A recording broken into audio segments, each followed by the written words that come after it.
Hello po mga kalingap. Magandang araw, magandang gabi sa ating lahat.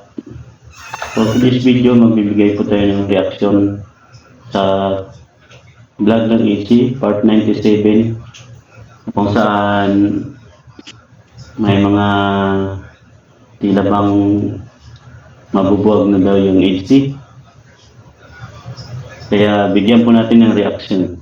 Pero bagong lahat ng yun, wag po muna nating kalimutang suportahan ang Kalingap, lalo na si Kuya Bal, Ate Igna at Kalingap Rob. So, 48 hours na mga Kalingap, no, yung vlog ng AC part 97. Magbibigay po tayo ng reaction at pupokus po tayo dun sa pag-uusap sa Biancy at Kalingap Ido, kung saan humingi po ng advice si Biancy kay Kalingap Ido kung tama ba ang kanyang gagawin. Kaya samahan niyo po mga Kalingap. Panoorin po natin. Nagbihis ka pa. Okay na yun eh. May gusto sana akong sabihin sa'yo.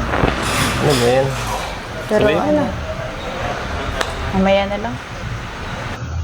Dito pa lang mga Kalingap, umpisa pa lang kabado na si Kalingap Ido dito eh.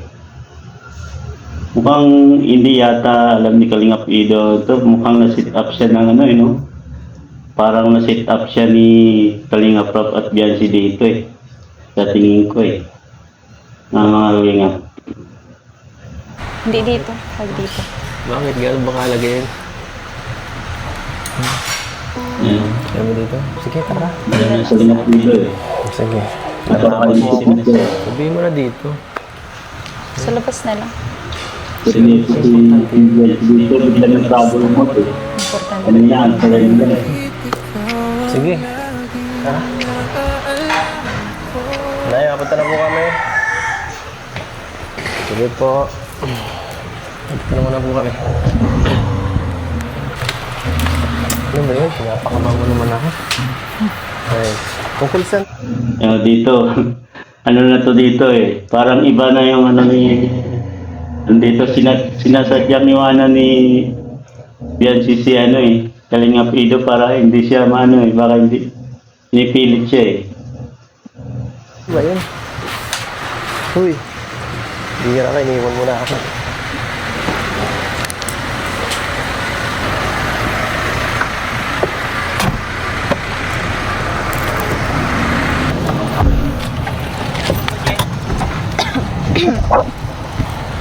Nice.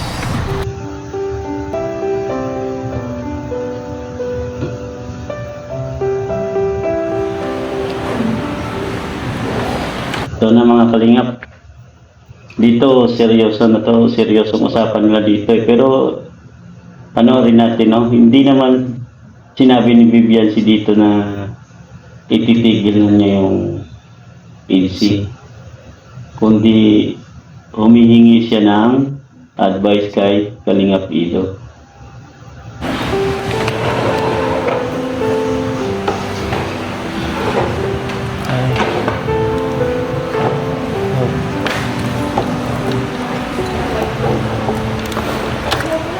Parang dito yung ano, yung first meet ng ano. Angels. Ganda lang. Mag-get siya ng nagkapilata eh. First time natin dito na. Ganda dito. Perfect sa date. Yan. Diba? Hindi kami sumisid ni Biancy sa Kalingap Ido. Hindi na sinasabi niya kung sinasabi niya. Seryoso ko kanina eh. Hindi ko maintindihan kung ano napasok sa utak mo. Nag-iisip mo ako eh. Masyado mo ako naiisip na kung ano anong bagay. Sakit na nga ng ulo ko eh. Anong naiisip ng sasabihin ko? Naisip ko. Yung sinasabi ni Kuya Bal. Ano ba yun? Ano ba yun? Pamanhikan, gano'n. Si Kuya Bal talaga. Yan na. Ewan ko. Oo nga pala no. Paano na pa yung pamanikan ni Kuya Bal dahil balak pa lang Biancy patigil yung love team. Sa bagay, off-cam naman yung pamanikan eh. Diba? Personal vlog yun eh. Anong sasabihin mo? Sabihin mo na ngayon, ha? Sabihin mo na. At kanina pa ikaw hindi mapakali dyan. Parang kinakabahan ako sa ginagalaw mo eh.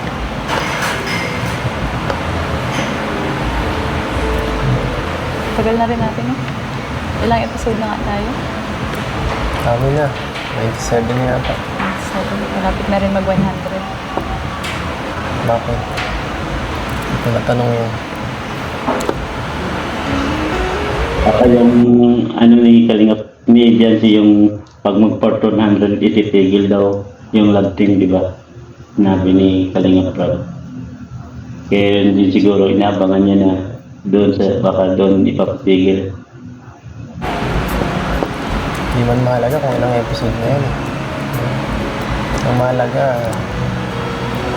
magandang alaalang nagagawa. Samahan. Hindi naman mahalaga yun eh. Mahalaga, tumagal lalo. Seryoso ko na natin dito. Tumatay. Yung Jancy parang ano eh, parang scripted yung dito. Teka lang. Kanina, ay, saan mo lang ako? Teka lang. Saan naiyak ka? Mag-iira naman ito, pinapakabang mo ako. Hindi, yung person na yung seryoso yung Jancy. Ano ba yan? Ano kasi? Ano kasi, hindi ko alam kung paano ko sasabihin kay Kuya. Ano? Na, Gusto ko magingit sa'yo ng ano, advice. tungkol saan? Gusto ko Ang linaw yun mga Kalingap ha. Gusto ni Jancy humingi ng advice. Hindi niya sinabing ititigil niya yung love team. Hihingi mo lang siya ng advice kung tama yung kanyang gagawin. Tama ang kanyang magiging desisyon. makausap muna ikaw. Tungkol saan? At ang hirap magpapanggap pa ba? Kasi itong mga ano baga nakaraan, ano, madaming nangyari. Naapektuhan na yung, ano, yung pamilya ko. Ako, naapektuhan na rin. Alam ko, ikaw rin. Alam ko, naapektuhan ka na rin. Yung tinutukoy siguro ni Jancy yung ano no? Yung mga support, mga sponsor na medyo hindi nagkaayos, hindi nagkasundo sa ano, sa schedule no? Wala dun sa anniversary. Sa anniversary nagkagulo eh. Parang hindi nagkasundo sa nag-collab, parang hindi nag-collab yung schedule. Kahit man gano'n ang mga ano, magulo yung iba. Hindi ko na lang man sila pinapansin eh. Hindi naman mahalaga yung ibang opinion eh. Hindi ko pinapansin yan. Kasi sa akin, basta okay ka, yun lang ang pinakamahalaga. Alam mo, ibang usapan na kasi pag, ano, pag pamilya ko na yung nadadamay. Anong ibig mong sabihin sa sinasabi mo na yun? Gusto mo ito?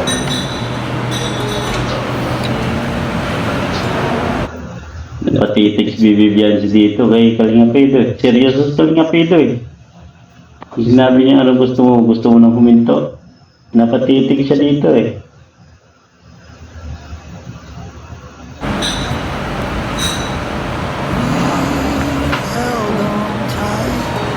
Parang ano, gusto ko nang patigil. Hindi pa rin Patigil muna. Diba? Parang gusto ko nang ipatigil muna. Pero hindi yung ititigil na yung 80. Ayaw mo nang lumaban. Lumaban ka naman. Ako hindi ako maano. Kung kailangan i-depend ka sa lab, gagawin ko. Basta ba, kung ano nararamdaman mo, dapat nagsabi ka sa akin. Hindi yung nabibigla ako sa sinasabi mo eh. Ganun-ganun na lang yun. Lahat ng pinagsamahan.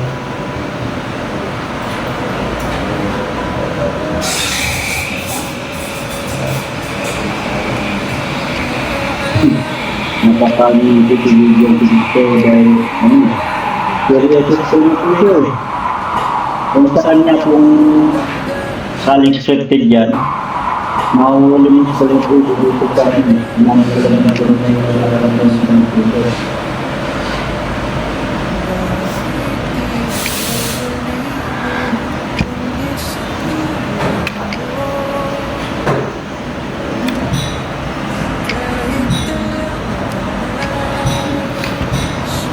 Sana.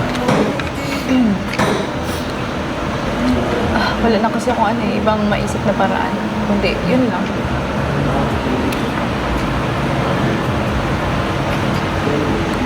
Ano yung pabasa sa pamilya ng Pilipino? Parang wala naman akong nababasa. Tapos, Pwede mo bang ng isip mo? mga sulto na mga Ewan. direkta sa kanila sa mga buwan ng Hindi ko alam. Baka kung ito yung mga bata na nababasa kapag pamilya kaya mo nasasabi yan ngayon. Baka pwedeng pag-isipan mo munang mabuti. Kasi mga basyo, hindi naman yung mawawala eh. Ganun talaga, normal na yun sa atin. tuwan-tuwa mga basad niyan, mga kalingap, mga ka-IDC. Pag oras na itigil niyo yung IDC, tuwan-tuwa sila. Kaya sana hindi matigil yung IDC. Minsan kailangan mo na lang tanggapin na habang sumisikat ka, kasama na yun. Tama naman. Kasi sikat ka talaga, tumagaan mo yung basad, tumagaan mo yung IDC. Kala ko ba, tutag ka. Kala ko hanggang dulo. Pinipilit ko naman maging matatag eh. Hindi makatingin yung IDC. Hindi makatingin yung IDC eh. So, Ba't nagbago?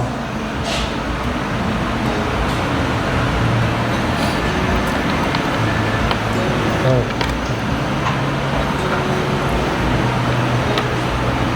Kala ko ba walang iwanan? Yeah.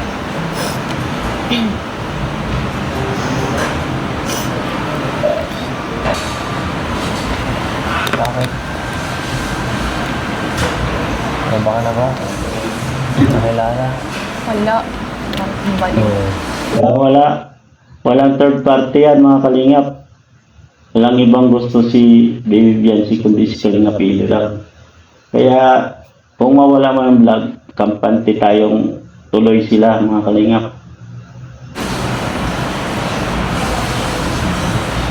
Ba't mo ko iiwan? Nakatatak sa puso ko.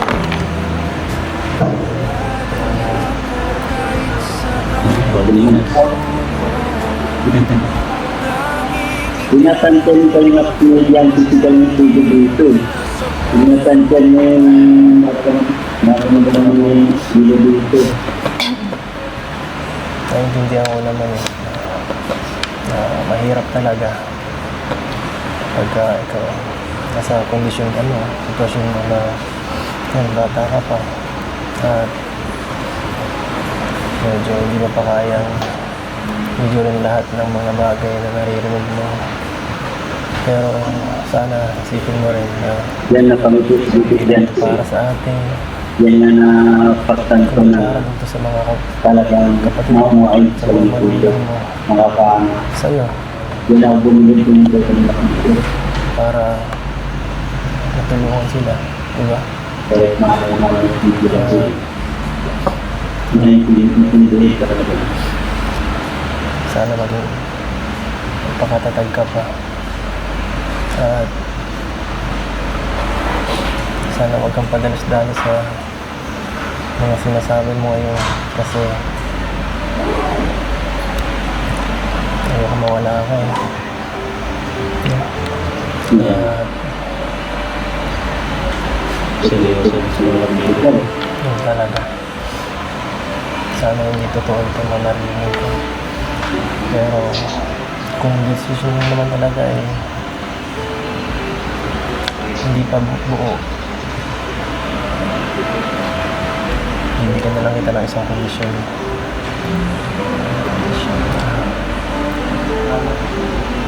Alam mo yun, napuntahan natin yung nakaraan dati.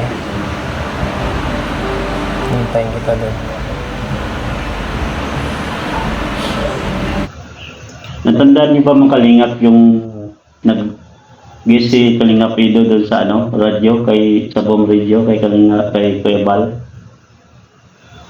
Ang sinasabi ng Kalingap Ido dito yung nakaraan, natandaan mo yung nakaraan, pinantahan nila ng Bianchi. Di ba sinabi ni Kalingap Ido doon, bago sila umalis ng Hong Kong, nag-date sila nung Valentine's Day sa HP daw. Yung kayo yung tinutukoy ni Kalingap Ido na tagpuan, yung hintayin siya doon. Yun kayo yun. Yung pinantahan nila nung nakaraan daw. Ano sa tingin yung mga kalingap? Kung sakali pumunta ka, isipin ko ang bagong isip mo. Pero kung hindi, tatanggapin ko na nabuo at irerespeto ko yung Yan yung mga nagsibigyan sila sa Kalingap Ido. kahit labag sa akin.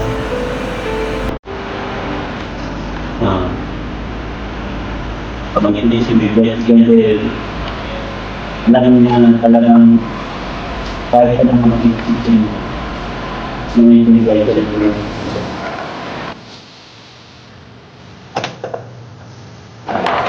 Kaya natawa ko din dahil hindi nakalala niya sa Kalingap Ido.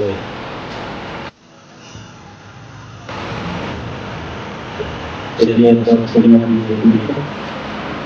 Kung sakaling selected yung pagbibigyan, kung nihuli niya yung feelings ng million sabi niya.